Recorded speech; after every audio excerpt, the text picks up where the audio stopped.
within 30 seconds of us cresting the saddle, we spotted some elk, and it was neat because there was one, and then you'd move a little bit, and there's another one, and then move again, and there's another one. My hat goes off to them whitetail hunters. Them guys, that's a different breed of people right there, especially in cold temperatures. Holy cow.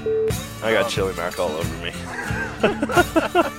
We're going to start doing some high country stuff here in Colorado. I think a lot of people underestimate the severity of the weather and how fast it can change. And it could be the Captain Crunch that someone poured out here all over the ground. If you can save $200 and there's a piece of gear that's $500, take the time and save for the $500 piece of gear. Man, you just got to get your feet wet and go for it. It's just experience. I mean, I learn something new every time I'm out here. Every time. This is Kelvin Eldridge from Crookedwood Pack Llamas up here in the backcountry, hanging out with Living Country in the City. Y'all ready for your dose of flyover state spirit? Straight from the concrete jungle? Well, put down your latte and pull on your boots. It's time for Living Country in the City. Welcome to another episode of Living Country in the City. We are out here let me look at the watch here. We are out here at almost 11,000 feet on the dot. It's been a little bit damp, so we decided to take a moment, eat some warm food, and listen for some bugles that we have yet to hear whatsoever. Before we get started, I want to say a big thank you to Sawyer Products. I am currently actually heating up food from this awesome gravity filter that Sawyer has provided. Y'all, if you're looking for that kind of awesome gear that really just keeps you in the outdoors for longer, stuff like water filtration, first aid, insect repellent, and sunscreen, I've been using Sawyer products nonstop for the last, almost 2 months now. Month and a half, 2 months, and it really can't be beat. We've been filtering a ton of water here. We're out here for, I think, 6-7 days, and we are quite a ways in. Kelvin brought out his Llamas. We'll be talking a little bit about that, but, we got several different water filters here, and, they're all fantastic filters. But I will tell you one thing. I have never seen a gallon of water filtered dang fast. Under 5 minutes for a full gallon. Easily. And these Sawyer mini filters, they are super reliable, super durable, super light, and you need a gallon of water fast. This is your deal. So check them out, Sawyer.com. Well, we are here. We are. Up in the Colorado high country. Does this count as high country for Colorado? Man, I don't know anymore. Is this medium country? Tell me about it. Yeah. It's rugged. And I'll apologize to you guys. You may hear clinking, chewing, slobbering because we are eating. We polished off some pretty good meals. We'll talk about these meals. Let's just say past 2 nights, we have been eating pretty dang sweet. But we're about to rock some chili mac, and I got some coffee going, so I'm going to apologize if you hear this slobbering or whatever, but yeah, so I don't know if this counts as medium country, high country for Colorado. We're outside of the trees, so, we're up here. Air's definitely thin, ain't it, man? Jeez. I tell you what, I thought it was bad in Utah. Idaho was pretty rough. This is honestly, without a doubt, I cannot think of anything else that I've ever done that has been harder, just mentally and physically, than what we're doing. But this country breaks off a lot of people, man. It's serious. So, you guys have heard him talking, Mr. Kelvin Eldridge. Why don't you tell the fine folks listening who you are? How'd you get into hunting? I'm Kelvin Eldridge. I guess all of this inspired from my grandfather. I was 13 years old. Bought me a Remington 870 Express for Christmas. And it was definitely a showstopper for the family. I don't think he told anybody that he was buying his 13-year-old grandson a gun. But from there, man, a lot of it derived from, bird hunting, small game aspect.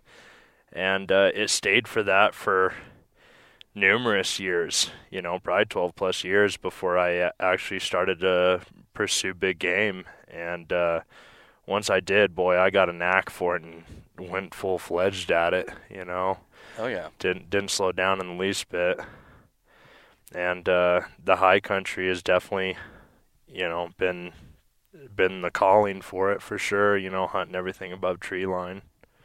So you also run pack llamas. Yeah, we sure do. We're Crookedwood pack llamas or CW pack llamas. We've been doing that 3 years. We're striving hard at it, trying to keep it going and everything. There's some issues, but we're very passionate about it. We strive for a classic car llama. Something that's gonna definitely get the job done. In the backcountry and everything. And as you can tell, I mean, they haven't let up in the least bit, man. They're magnificent. Oh yeah, and that is how we met. And yeah. Funny enough, the timing was really, really quite serendipitous, I guess. The last podcast I released was just after we had hung out when we first met, when I was on my road trip. And yeah. Yep. Your buddy Jeff follows me on Instagram, and correct. He keeps up with the podcast, and I remember, I was kind of posting about my route, and he's like, "Hey man, you're on your way from Denver to Durango.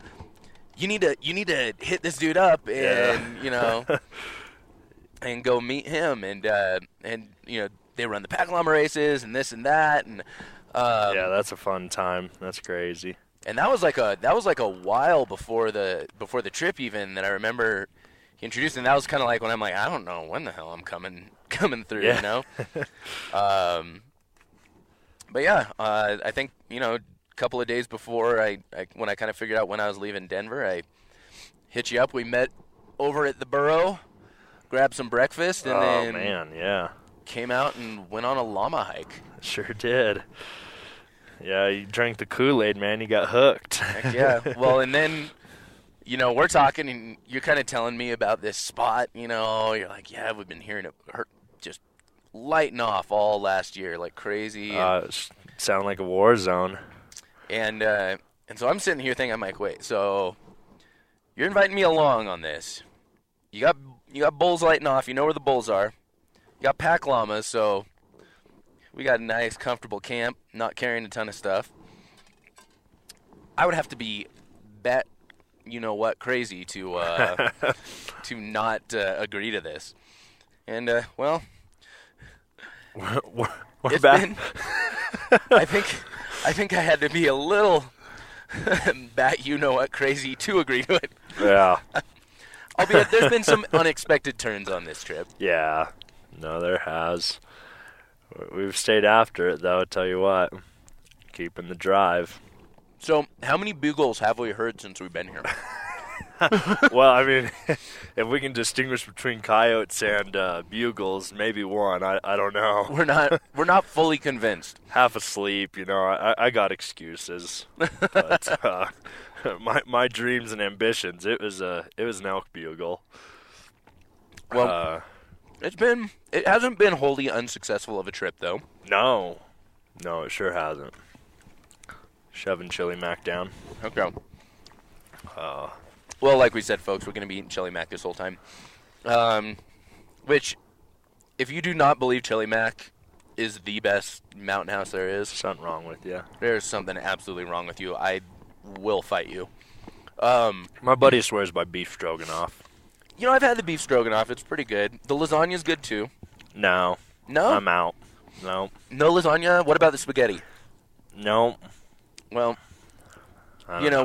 we do have a bit of a favorite, though. Mm. We have become rather fond of the chicken and rice on this trip. With a little touch. With a little touch. On our hike in a day and a half ago, 2 days ago, something like that. Yeah. Yep. We got in here, and small game or the grouse season coincides with elk season. Correct. And on our way up from a hellacious hike that this flatlander just about died on, not because it was like a treacherous hike or anything, but just because there's no air up here, and it was, I mean, the majority of the elevation gain was over like 2 sections of the hike. I mean, it was pretty consistently uphill, but there's a couple of spots where we were scrambling for sure, and it definitely kicked my butt. But yeah, why don't you tell them what happened as we got up here? Well, the unexpected and a very large covey of grouse was right there outside of camp where we set up, and I just took the opportunity to harvest one for dinner that night. And probably within about 10 minutes of harvesting it, man, we had it up, on a jet boil skillet and got us some chicken and rice going too. And now we've added a new twist to it and threw instant mashed potatoes in it. And boy, that was the deal. Well, we went out the next day. We went out in the morning, went to check out this one area. Wasn't really our hot spot or anything, but since we were there, we were going to go check it out. Yeah. Well, we probably dropped, I think we dropped down about 1,500 feet. And had to come back up that. Went a lot faster, the down direction. But yeah, we came back up, and we were crashed out for a minute, ate some lunch, and we're packing up, and we're ready to, we had relocate. Quite the hike. We had another 1,000 feet to climb to get over this saddle and relocate to a good spot. And saw, the llama's looking at something, and then I see some grouse moving over there, and so shoot, I grabbed my judo tip and threw it on one of the arrows and hammered one grouse. And I'll tell you what, those things are dumb as sin. They just don't care. They just don't get it, man. You just hammer one right in the face, and the 3 next to it, like 2 will fly off, and one's like, George, what's happening? Why aren't you moving? And probably would have gotten another one right off if I had been able to get my dang judo tip out of there, but they kind of flew over, and you're walking over like, what the hell is going on? I'm trying to figure out what you're doing over there in the trees. But you're like, oh no, they all flew over here, so we walked like 10 feet to the side. Yeah. Just a little jaunt. Hammer another one at 20 yards. We're allowed 3, right? Yeah, it's either 2 or 3. I think it's 3. It's 3. But so I go to collect my arrow after the second one. I'm walking up, and the one I'd shot the one. There's 2 on a log. I'd shot the one to the left. The one to the right was still chilling there. I walk up about 3 feet from this thing, and he's just staring at me like, what are you? I was looking around for a rock. I'm like, shoot. Not that I would have tried to do it with a rock. I'm making a joke here, folks. Don't write me any angry letters. But, yeah, no. And so we came up over the hill, and we'll talk about that in a minute. But once we got back to camp, we were exhausted. Oh, it was brutal. And I'll tell you what, though. We cooked up that grouse. We got this little spice shaker that I found at a random camping store. And threw a little garlic salt and pepper and salt on there. Yeah, we got the whole 9 yards in that little thing. Shredded those grouse breasts and added some more. Just threw that chicken and rice right on top and threw in the Idahoan mashed potatoes. Oh man, I can honestly say that's top 3, top 5 meals I've ever had in my life. That was delicious. Well, yeah, so why don't you tell them about our little reward coming over the hill? Oh, man, that was nice. I think I've been up here, 14 days prior and only seen a handful of elk, for the extent of time that I was up here before we came up.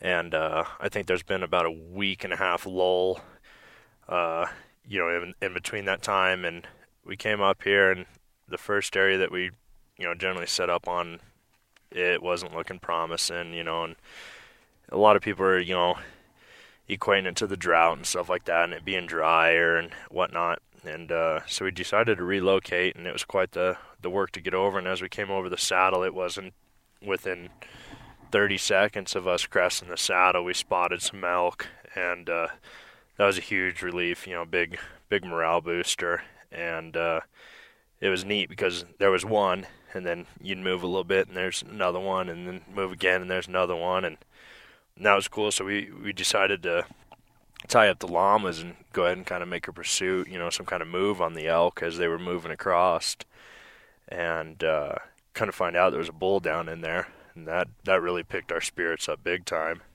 And at this point, I was done. I was wiped. When we were coming down off that hill, I was wiped. Once again, we've been hitting it really hard. And it's not even so much the distance. It's it's the climbing over the short distances, because there's spots, where you're almost scrambling on all fours. It's steep. It's real steep. It's real steep, but, that's where you find, hopefully, big bulls. But, so, we'd stalked in and, seen those cows and putting the stock on them kind of definitely, the adrenaline started to kick in, picked up my spirits. Yeah. Then I remember, I hope I got the video of it, but we're kind of coming along, and you're like, what, I'm going to go up a little bit and see if I can see into this little cut through these trees. So you pull up the glass, and I just remember you turn and you look at me, and you got your hands really wide above your head, and you're mouthing bull. I got a little excited. Oh, it was awesome. So we that definitely. The problem is the wind was doing. Oh, it's going every which direction. Today, even with it's kind of raining today. Today it's been a little more consistent. It's definitely doing a lot more. Kind of what you'd expect it to do with the temperature changes and stuff. But yesterday it was just I'm gonna go this way. Oh yeah. And it wasn't even that it would switch back and forth. It would be going across us 1 minute, then it'd switch the other way across us, then it'd be going towards us. There was just no way to read it. No, it was just roll swirling the dice. Yeah.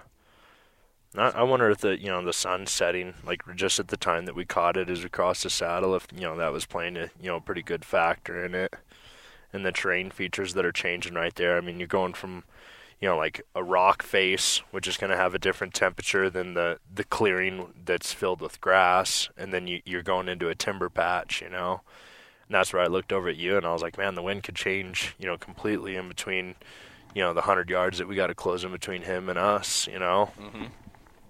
Well, we spotted him at about 180 yards. That's the last we saw him. That's a huge victory. I mean, from not hearing any bugles, spotting some elk, then to getting within 200 yards on the bull, I'm super stoked on that. And, who knows? We may have gotten within 100 yards on him. Yeah.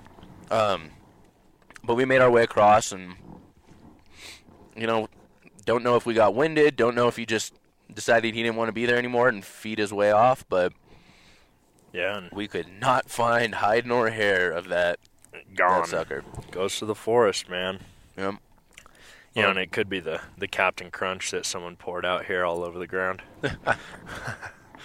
Yeah, suffice to say, because it has been dry, it has been very crunchy. I was honestly kind of hoping this rain might dampen up the ground a little bit, yeah. Quiet things down and make these stalks a little easier. We'd like a temperature change, too.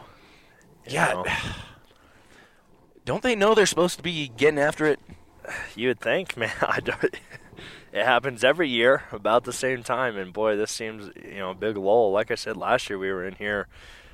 It was right around muzzleloader, so the 8th through whatever, how many days we ever decided to spend up here.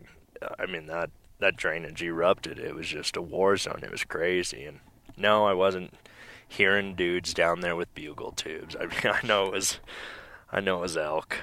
There would have to be a lot of dudes with bugle tubes down there. It was crazy, yeah. And there had to have been dudes with baseball bats beating trees and stuff too, so.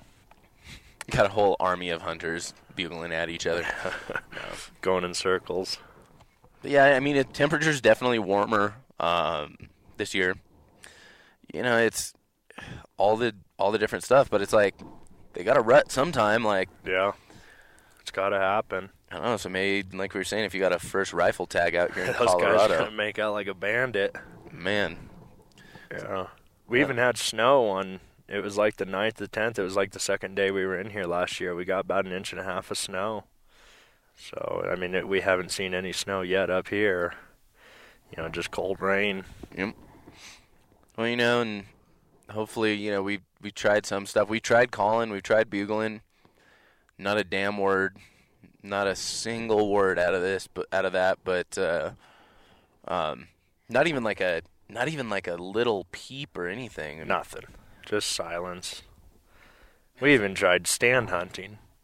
Well, kind of. Yeah, I mean, we'll try, I get bored. We'll try that again. We're both not the most patient of people. It's like if I think we're very much alike in that if we're going to actually go sit water, which is I think we're going to look at the temperature, and on one of the few days we have left, on one of the hotter days, we're going to bring our gear with us and really commit to sitting on a water hole. But I mean, I can glass for hours. But, you can see things. It's different when you're just staring at one object waiting for something to come through a doorway, Yep. Yeah, I don't know. My hat goes off to them whitetail hunters. Them guys, that's a different breed of people right there, especially in cold temperatures. Holy cow. Oh, yeah. But, if it's hot enough, they got to go to the water. And, I mean, there's a little bit of water running through here, a few pools here and there. But, yeah. I mean, we saw some fresher sign at that wallow, at least within this past week. Yeah, there's evidence that they've been there. They've been visiting it. But I'm surprised at the lack of sign we've seen just in general. You saw the one rub today. Yeah, one rub. Are the deer rubbing yet? Are they scraping off their velvet here? They should have started doing that, mid-muzzleloader season, 10th to the 12th. That's usually when I start to, see evidence of deer, starting to shed that velvet and stuff. And as now, we haven't seen any bucks. Not that, this season, at the beginning of the archery season was any better, but there was definitely a lot more sign of bucks, and now they're gone. And once they do shed that velvet, they seem to kind of vanish down in the timber and change their attitude and stuff like that. It is definitely not an easy hunt at all, but you've got a few tags on you, so we're kind of looking for just about anything. Yeah, no, I gotta.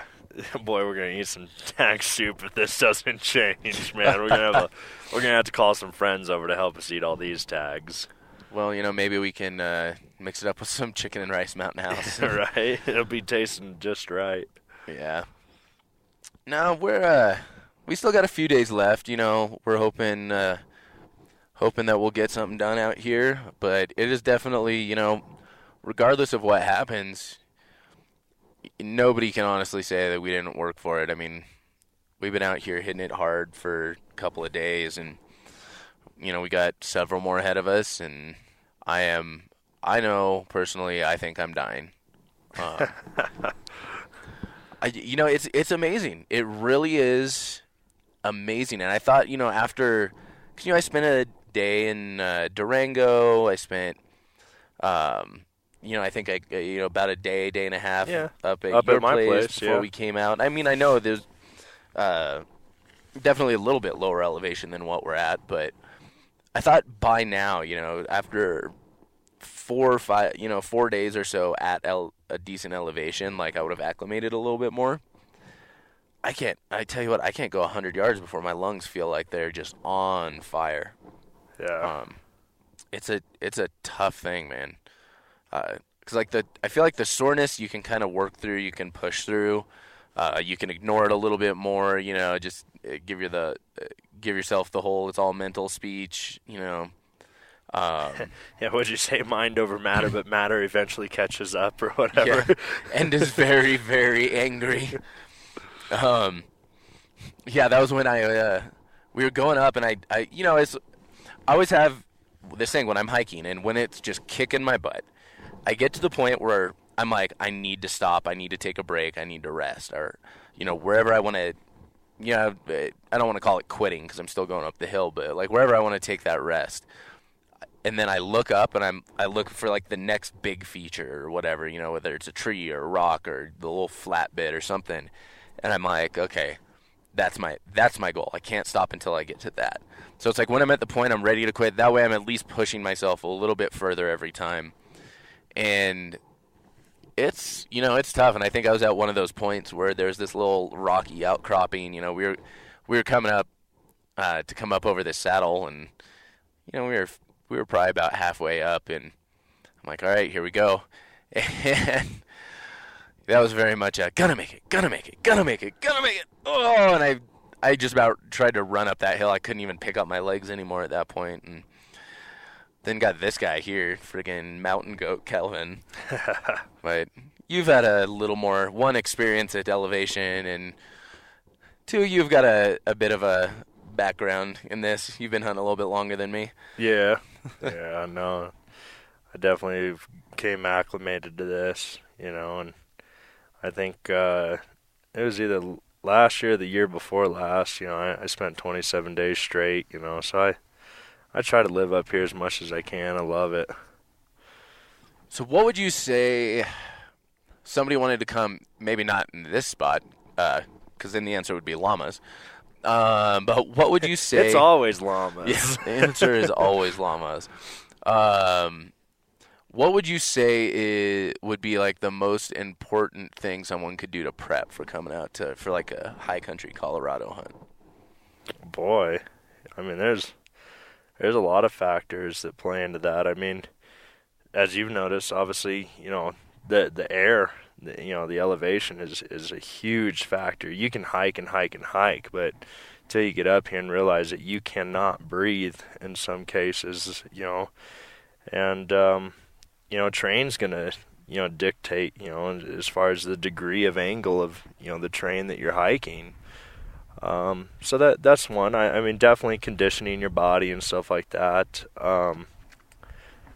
Boy, I don't know. I guess I've never put too much thought, into that and how to prep somebody for a particular hunt here. That wind's picking up. Yeah, it is. That's a little chilly. I'm putting on gloves. I'm cold. Yeah, I mean, there's one. I mean, obviously, especially if you're going to start doing some high country stuff here in Colorado, I think a lot of people underestimate the severity of the weather and how fast it can change. I think a lot of people underestimate that. And I'm not taking away anything from any other state. I mean, they've all got their severity of, levels of weather, but anyone that's listened to my elk hunt story knows about freaking snowstorms blowing in. Yeah, out of nowhere. And I think my buddy Jeff that introduced me and you, we got that firsthand, and I told you, we rode out a lightning storm that turned into snow that I'm leaving if that ever happens again. I'm packing my stuff up and I did not enjoy that in the least bit, man. Lightning terrifies me, and I've heard some stories, from the mule deer hunting books of people, getting hit on their horses and stuff like that, being above tree line, and I clearly understand now it's nothing to mess around with in the least bit. But that's one thing, always make sure you got the proper clothing and stuff. Some people try to cut some items to make their pack lighter, and man, that your morale and your upkeep of your hunt and everything like that could definitely make or break everything out of it. If you ain't got the proper equipment in your pack, it could definitely cut it short. I mean, morale is huge. We talked about that earlier, where it's like, yeah, you want to, especially if you're packing in, especially if you don't have, llama, you're not bringing in llamas to wherever you're hunting. Glamping, man, that's what they call it. We definitely are backcountry glamping. Yeah, we are. We're sitting under here. We have the Kafaru sawtooth set up, all nice. Got a tarp down underneath it, and oh yeah, so super comfy in that. And then we got we pulled out my Slumberjack. This thing is awesome. Tarp tent. I got it off a Camo Fire, and in all reality, I bought it because there's this awesome pair of flannel fleece deer pajama pants that I really wanted, but I refused to pay like the $9 Camo Fire shipping fee for them. Oh man. So I decided to buy a tarp tent too, and I'll tell you, I'm really glad I made this purchase. Used it in Arizona. We used it the first day. We just threw it up and crashed underneath it because it was pretty nice out. And now we got this thing strung out, covering all our gear. We got a nice lounge outside the tent. Oh yeah, this is great. Foyer. I don't know, what would we call it? Entryway. I'm gonna call it a foyer. One of them foyers. But yeah, no, we're definitely glamping out here. That's for sure. Oh yeah, but you know what we're saying. I'm distracted easily. Squirrel. You know, talking about morale, it's like, yeah, you definitely want to shave as many ounces as you can. You know, the saying, ounces equal pounds, pounds equal pain. Oh yeah. And you know, you're packing yourself in. That's huge. But you know, you've also got to remember, you know, bringing in those little packs of coffee or something. You know, that may something to make it a little bit better. I mean, it could definitely make the difference between like a 5-day hunt and an 8-day hunt. You know, I mean, especially if like me and you were talking about. I think I told you I glassed up the first elk 5 days into the hunt, you know, and if you're not seeing animals, boy, that can really just drag everything down. You need some sort of morale booster, whether that's seeing animals, putting on stocks, or having a bag full of like Welch's fruit snacks or something that you know hits the sweet tooth or something. You know, there's always you got to have that little bit of morale booster. You just have to be careful that you don't try and get yourself too morale boosty and try and bring a whole camp like this when you've only got 2 dudes in backpacks. Yeah, no, that's not gonna happen. So, but yeah, so we got the llamas. We got camped out here. Still hoping to get it done. We got a few more days. We'll see what the next few days bring.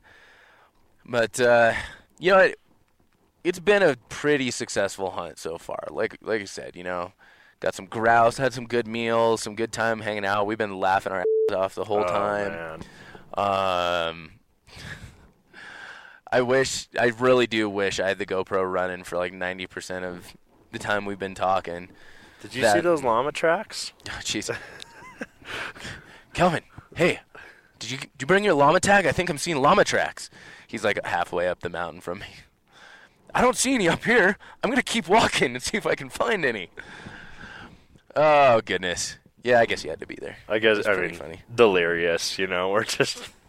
I mean, yeah. I can't even remember half the crap we laugh about, but... So one thing I always like to end the podcast with is, you know, I kind of direct this towards folks that are new to hunting or maybe from the city that don't feel like they have access to, you know, the same resources that other people do. But, you know, if somebody came up to you and said, hey, man, you know, I want to get into hunting. I'm either intimidated or don't know how to go about it. What advice would you give to that person? Go for it. I mean, you gotta, I mean, there's, you know, some tips that you give them, you know, specifically around certain subjects, but man, you just got to get your feet wet and go for it. It's just experience. I mean, I learn something new every time I'm out here. Every time. You know, even with llamas, I've eliminated stuff that I bring back here anymore. I'm just like, that's useless, that's not, you know, and then, you know, I learned new things with the llamas. I learned how to navigate the terrain differently, you know. I learned different glassing techniques. I learned different habits of the animals, and you learn how to cross streams with them. Yeah, no, he got one boy. He's gonna wear me out. Yeah, no. I saw a man versus llama yesterday, like full on wrestling match. Yeah, I was determined to teach. He just, I don't know what it is. He just sees the water and has to jump it. I don't get it. All the other llamas walk through it. They walk right through it. I don't know. Well, and just to clarify for everyone, it's a safety thing and it's a gear thing. I mean, you know, he can hurt himself jumping over that. He could hurt one of the other llamas. He could knock one of us, you know, down. You know, potentially. It's all the llamas are tethered together. I mean, we broke an elastic strap on the first day because Ranger jumped. Yeah. And so, no, it's definitely a new thing. Then there's been a few times we've been going downhill and they're like, no, we want to keep going. Yeah. And you learn a lot of stuff. I'm definitely spoiled after this. But, you know, they present their own set of challenges and, yeah. You know, not as many as, say, like horses or even, I'd say, pack goats, but they are a living, breathing creature with intentions of their own. Oh, yeah. No, they're on their own program. Yep. Typically involves eating, drinking, or taking a dump, but Yeah. In the middle of the hike, too. doesn't matter how long they've been standing there. Doesn't matter how long we get these friggin' llamas out. They'll be sitting there for an hour, just tethered up, not doing anything, just chewing away, whatever, staring at each other, alerting me to grouse. The second you start them walking, friggin' crazy eye. He's hit bathroom. Guaranteed. He's like, I'm going to get hate for this. It's like, taking a woman on a trip. Yeah. Second, oh, jeez, I'm going to get so much hate for this. Second you get in the car. I got to go to the bathroom. Yeah, he is. Got to go to the bathroom before we leave. He's always done that. I don't get it. Yeah. There you have it. But I don't know. I mean, the guy first starting out or anything, man, like, you got to go for it. It's like, I don't know. I never played football, but it's the term, like, a kid's going to go out there and get played. He's got to have fear of getting just truck sticked. Just hit hard. And, I mean, that'd be my fear, especially if I was a quarterback, getting blindsided or something. But, I mean, you got to learn, just get up here and get after it. Maybe baby steps, I mean, don't put on a 60-pound pack and go balls to the wall, mate. I don't know, but I don't know who would do something like that. Jeez, I mean, come on. Oh, man. But, but I mean, think how much you learned from that, man. Like, oh, yeah.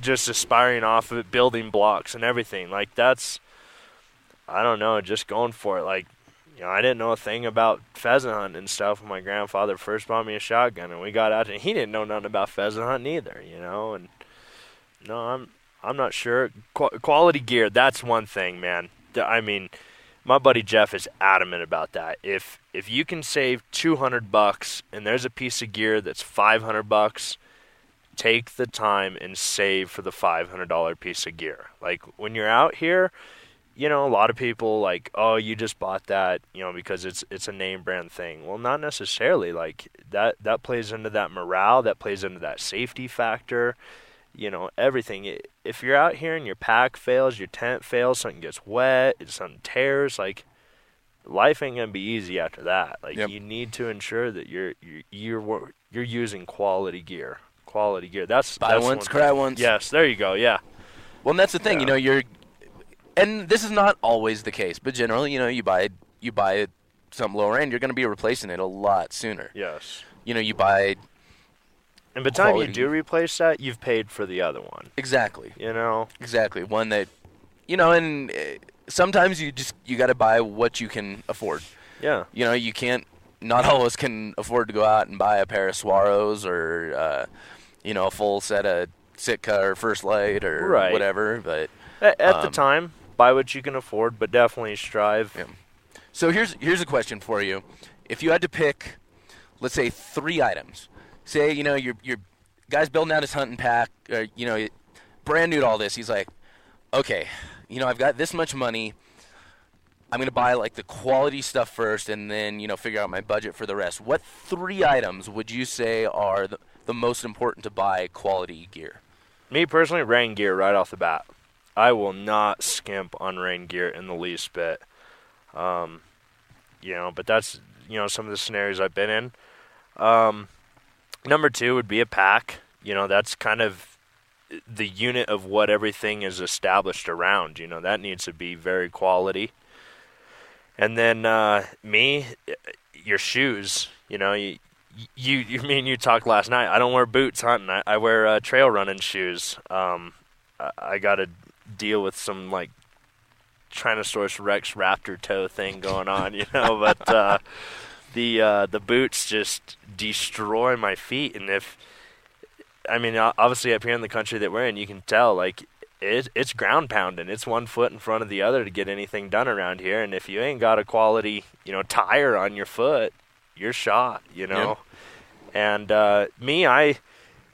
it's a light enough weight running shoe that it will dry overnight no matter how wet I get it. So if you are a boot kind of person, you need the ankle support. You want a lot of more, what's that word, dexterity? Is that the right word I'm thinking of? Like, Dexterity gives you, like, agility and flexibility. Yeah, something like that. Obviously, ensure it's waterproof. People swear up and down by the Gore-Tex. Like they say, if it doesn't say Gore-Tex, it ain't waterproof. And, I don't know, but to each his own. But that's what I would say. I'd say rain gear, the pack, because that's what everything's established around. And then obviously do some research on your pack. Like some people buy these massive packs, but you only need like maybe a day pack set up, So, do some research on that. And then obviously your shoes. That would... whether it's shoes or boots, running shoes, whatever. Maybe that's why I run up the hill. There you go. Well, we gotta give a big shout out to Jeff for introducing us. And making this all happen. Hopefully he'll be finally caught up. I know he's behind on the podcast, so hopefully he's caught up by this. But right. What's his Instagram? Is it Colorado DIY Hunter? Yeah, I think it's Colorado DIY Hunter. I apologize if I got that wrong, Jeff. I'll put it I do too. On the show notes page. But yeah, any final closing thoughts? Wish us luck. Yeah, gosh. Hopefully by the time y'all are listening to this, we are. Well, I am. You've got another week past me, and past the time I'm out of here. Yeah, for the bear tags, and boy. Have not seen any of them either. We have not seen a bear. That's another story. But yeah, hopefully by the time y'all are listening to this, I am, gosh, I don't know where I'll be. If I'll be back home by then, up in Northern California, now that I'm out of LA, or if I'll be driving, I don't know, somewhere through Denver or Montana. I gotta figure out my dates here, figure out where the heck I'm going. But yeah, hopefully I will have several coolers full of meat. And I'll be rushing home so the dry ice doesn't melt off. But all right, folks, that'll do it for episode whatever this is of Living Country in the City. Make sure y'all check out the show notes page. I think, this will be episode 83. So make sure y'all check out the show notes page. That'll be livingcountryinthecity.com/83. But in the meantime, keep it country, y'all. Thank y'all for listening to Living Country in the City. Get show notes and check out the blog, product reviews, events, and more at livingcountryinthecity.com.